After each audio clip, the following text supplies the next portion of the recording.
Terminal Market. So that the trains would actually be on this level here, rumbling overhead. They stopped operating that as a train station in 1984. So all of our train stations in the central part of Philly are all kind of down below ground now. But that was a very important train terminal. That was home of the Reading Railroad. So their offices were in that building at the end of the block, the head house there. You might know the Reading Railroad from the Monopoly board game. We also have the Pennsylvania Railroad building coming up ahead. We actually have the waterworks and the jail are actually from Philly, if you didn't know. That was patented here in 1932, the Monopoly board game. Now, if you've been in Philly long enough, you may have noticed all the street names named after various kinds of trees. So those are definitely not on the Monopoly board. So otherwise, if the street names were from here, it would be pine, chestnut, walnut, cherry, and stuff like that. Now, the reason the streets are not Philly streets is because the street names are taken from nearby Atlantic City, New Jersey. So that's just an hour drive from here on the shore. The creator of Monopoly, like many Philadelphians, everyone goes to the shore in the summer months. So he basically summers over there, and he would take the street names from Atlantic City, and the rest of the landmarks on the Monopoly board are from right here in Philly.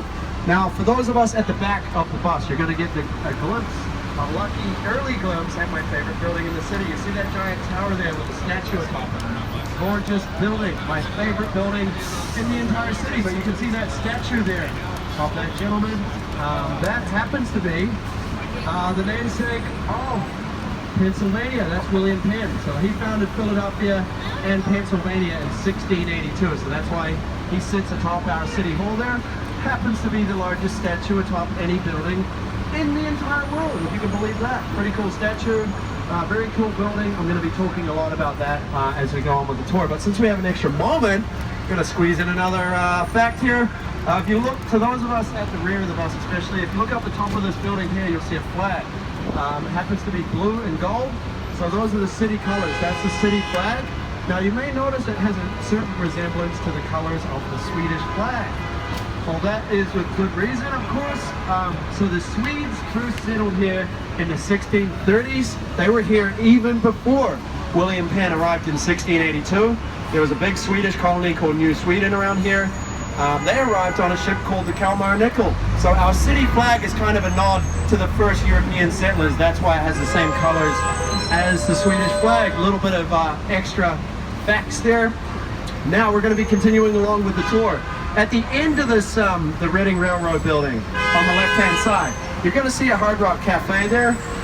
So that's going to be a Hard Rock Cafe with one of those spinning guitars. The only one larger than that guitar is the one in Vegas, I believe.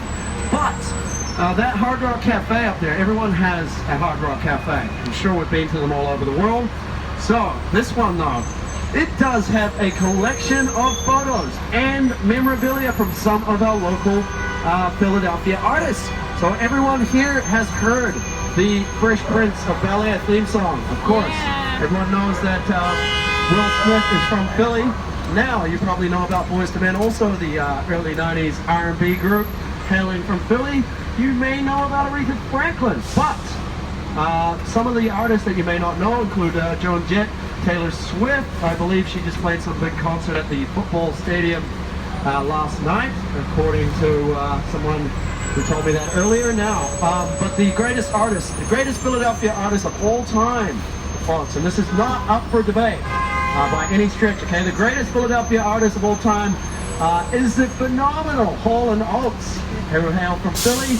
You can go in there and see some memorabilia from those smooth operators there at that Hard Rock Cafe. Now, I have a couple of extra moments here. I'm going to talk about this skyscraper directly ahead of us, the curved one there. That one is the PSFS building. It was built in 1932. That was the first modern skyscraper in Philadelphia. So you'll see that from all over the city. It has a giant red PSFS in neon. You can see that from all over the city. That's been an iconic part of the Philly skyline since the 30s. So it's not owned by that company anymore, the Pennsylvania Savings Fund Society, but it's actually the Lowe's Hotel now. But they left that giant neon sign on there because it's been such an iconic site on the Philadelphia skyline since for many, many years. But the very site that the skyscraper is built on, that very side of that building there, that was where the first circus of the United States actually took place. That's where George Washington would go to the circus.